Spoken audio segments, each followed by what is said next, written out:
Hello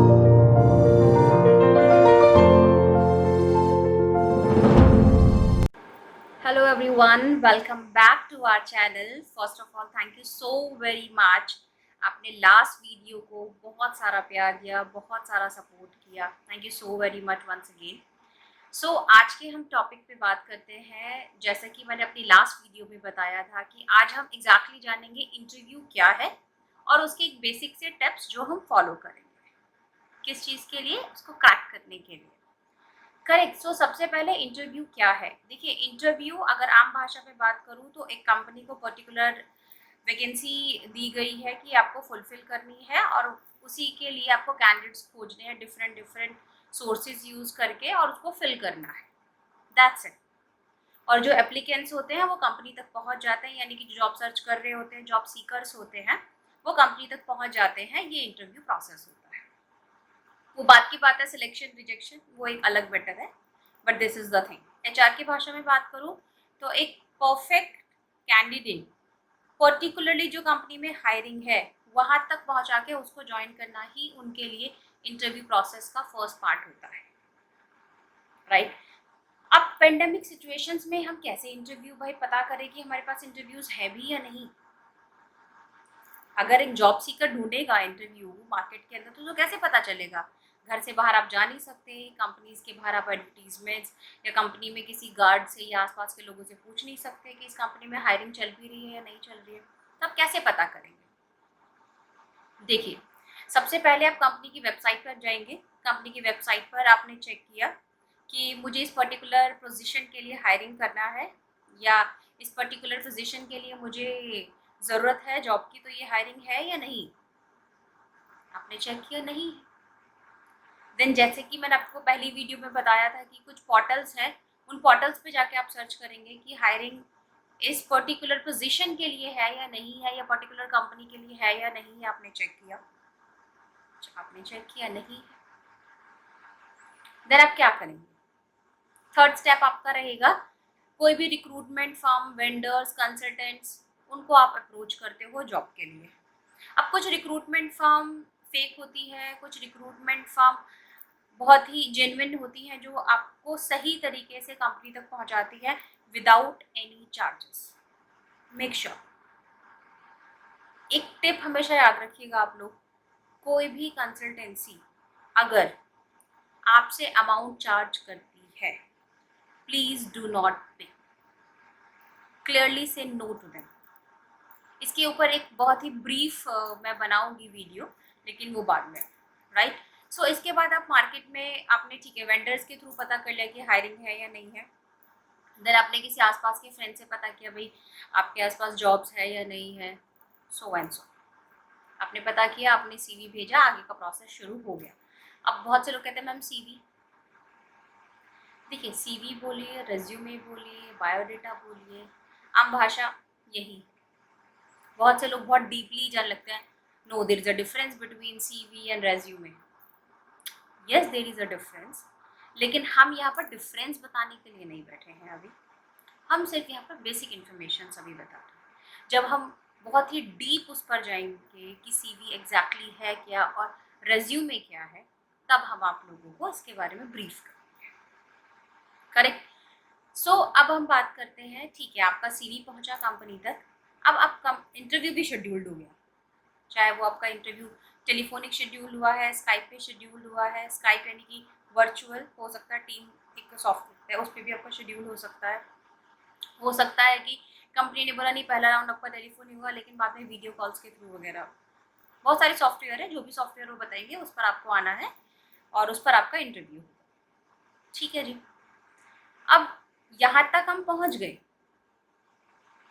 which is very good. First level मेरा clear. अभी second level के लिए हम क्या करेंगे?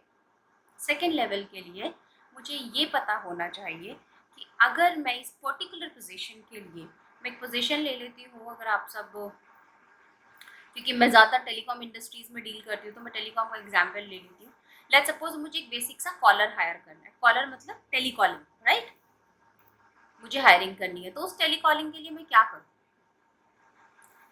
एक जॉब सीकर जो होगा, यानी कि जॉब सर्च जो इंसान कर रहा होगा, उसके लिए वो इंटरव्यू आर या पार सिचुएशन होगा।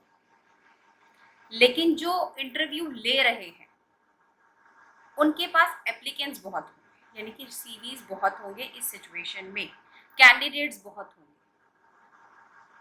तो आपकी छोटी सी भी गलती आपको रिजेक्ट कर सकती है। सबसे पहले एक टेलीकॉलिंग के लिए, टेलीकॉलिंग पोजीशन के लिए आप उसको टेलीकॉलर बोलिए, कस्टमर केयर एग्जीक्यूटिव बोलिए, टेलीसेल्स एग्जीक्यूटिव बोलिए, सेल्स एग्जीक्यूटिव बोलिए, कस्टमर रिप्रेजेंटेटिव बोलिए, राइट। टीएसओ टेलीसेल्स ऑफिसर भी बोलते हैं, डिफरेंट होते हैं। काम कॉलिंग का ही है, बस थोड़ा सा नाम चेंज हो जाता है। नाम चेंज के साथ साथ थोड़ा सा वर्क में चेंजेस होते हैं, बट वो हम सब बाद में बताएंगे आपको। ठीक है जी, आपका इंटरव्यू शेड्यूल्ड हुआ। अब पहला, जब आपके पास टेलीफोनिक राउंड के लिए कॉल आता है, मेक श्योर जो भी आपका नंबर है वो रीचेबल होना चाहिए, वो भी आप। मैंने खुद ऑब्जर्व की है बहुत सारी चीज़ें। जब भी हम लोग टेलीफोनिक राउंड्स लेते हैं ना कैंडिडेट्स के, तो किसी के बच्चे फ़ोन उठा लेते हैं, किसी के पेरेंट्स फ़ोन उठा देते हैं। I do not mean it कि पेरेंट्स या फैमिली फ़ोन नहीं उठा सकती हैं, बिल्कुल उठा सकती है। लेकिन उस टाइम पर जब आपको पता है कि आपका इंटरव्यू शेड्यूल्ड है और इस पर्टिकुलर टाइमिंग ड्यूरेशन में आपके पास कॉल आएगा, तो इट्स अ रिक्वेस्ट, ये एक पहला सबक है कि आपका फ़ोन आपके पास होना चाहिए। फ़ोन पास में होना एक पहला एक क्लू है कि आप उस जॉब के लिए सीरियस हैं। ठीक है जी। सेकंड आपका आता है कि एक आपका जो फ़ोन है, कई बार आप सीवी के ऊपर दूसरा कॉन्टैक्ट नंबर मेंशन करके रखते हैं, यानी कि रेज्यूमे के ऊपर दूसरा नंबर मेंशन होता है, और जब आपको उस नंबर पे कॉल किया जाता है, सॉरी ये तो मेरा कॉलिंग नंबर नहीं है, तो आप प्लीज़ वो नंबर मेंशन करिए जो कनेक्टेड है, सर्विस में हो, जिस पर आप अवेलेबल हो, या वो ईमेल आईडी भी आप मेंशन करिए जिस पर आप अवेलेबल हो। क्योंकि आपका इंटरव्यू शेड्यूल्ड हुआ है, तो यू मेक श्योर कि सबसे पहले ये आपकी रिस्पॉन्सिबिलिटी बनती है अवेलेबल होने का, ना कि कंपनी की कि आपको अवेलेबल करे। Simple. So first, I hope it's clear. फिर भी कोई डाउट होता है तो प्लीज़ आप मुझे कमेंट बॉक्स में ज़रूर बताइएगा। सेकेंड आपका आता है बॉडी लैंग्वेज। अब ऑब्वियस सी बात है, body language over the call तो नहीं समझ आएगी। फर्स्ट राउंड टेलीफोनिक है, तो वो तो आपकी वॉइस पे ही चीज़ें रहेंगी। अब मैं आपको बताती हूँ कि आपका वॉइस टोन क्या होना चाहिए।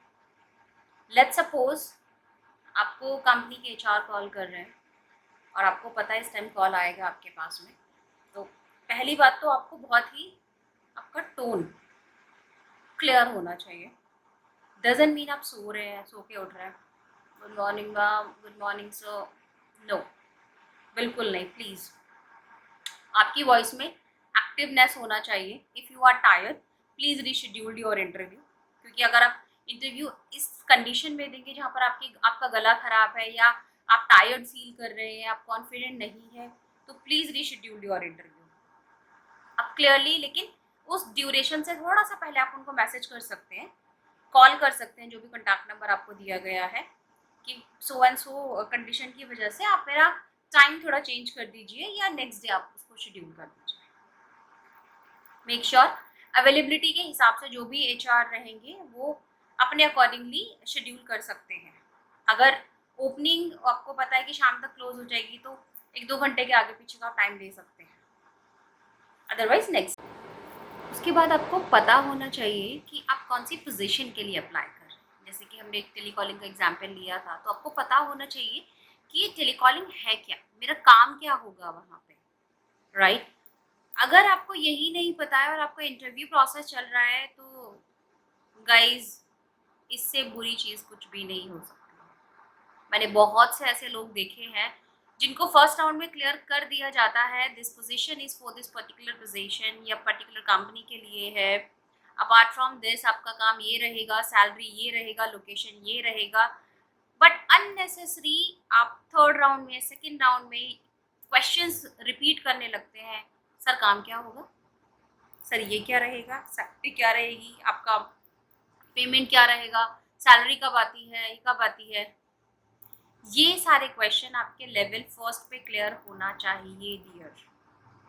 मेक श्योर अगर आप सेकेंड या थर्ड राउंड तक इसको लेके जा रहे हैं तो believe me which is not good, यानी कि आप एक्टिव लिसनर नहीं है, आप एक्टिवली अप्रोच नहीं कर रहे हैं जॉब के लिए, राइट।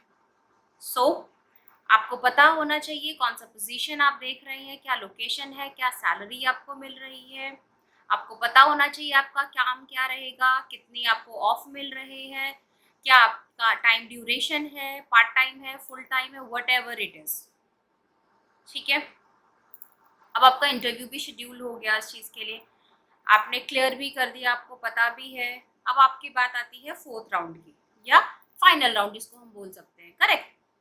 अब आप उस पर क्या करेंगे? देखिए उसमें बहुत बड़ी चीज़ें नहीं होती हैं, 3 चीज़ें हमेशा कोई भी कंपनी चेक करेगी। फर्स्ट, कि क्या ये रिसोर्स मेरे लिए लॉन्ग ड्यूरेशन काम करेगा या करेगी।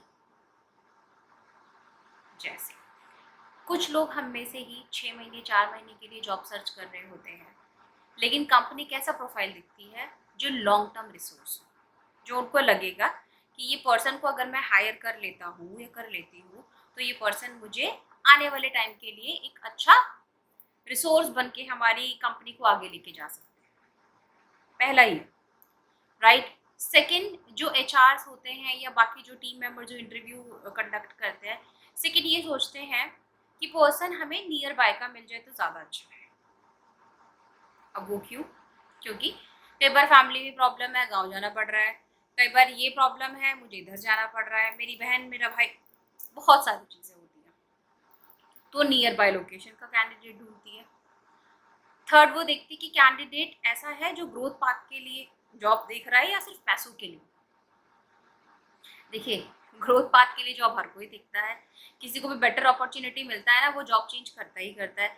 लेकिन अगर आप स्टार्टिंग है अभी आपके जॉब का, फ्रेशर्स है, तो प्लीज़ किसी भी एक कंपनी को स्टेबिलिटी के साथ मिनिमम 6 महीने से 1 साल काम करिए ही करिए, उसके बाद आप बेटर अपॉर्चुनिटी देख सकते हैं, राइट। आपका कॉन्फिडेंट लेवल चेक किया जाता है कि आप कॉन्फिडेंट है या नहीं है, आप इमीडिएट ज्वाइनर है या नहीं है। मतलब अगर कंपनी को रिक्वायरमेंट आपकी 2 दिन के बाद ज्वाइनिंग दे रही है और आप ज्वाइन कर सकते हैं, तो ये सारी चीज़ें उसमें चेक की जाती है। आई होप आपको ये मेरी छोटी छोटी टिप्स अच्छी लगी होंगी जो मैं बता रही हूँ, और अगर आप लोगों में से किसी का इंटरव्यू है तो प्लीज़ इसको सीरियसली फॉलो करिए, देखिएगा कुछ ना कुछ आपके रिजल्ट्स में इम्प्रूवमेंट ज़रूर होगा। अगर बार बार आपका रिजेक्शन हो रहा है तो प्लीज़ थोड़ा संभलिए, रीज़न पता करिए रिजेक्शंस के और उस पर काम करिए। स्टिल अगर आप लोगों की कोई भी क्वेरी होती है, प्लीज़ कमेंट बॉक्स में मुझे कमेंट करिए, सो दैट कि मैं उन क्वेरीज का आपको रिप्लाई कर सकूं, या जो भी हमारी टीम अवेलेबल रहेगी वो आपको रिप्लाई करेगी। तब तक के लिए thank you so very much. हम लोग की जो नेक्स्ट वीडियो होगी वो जल्दी अपलोड होगी आप लोगों तक, और थैंक यू सो मच इसी तरीके से सपोर्ट करने के लिए।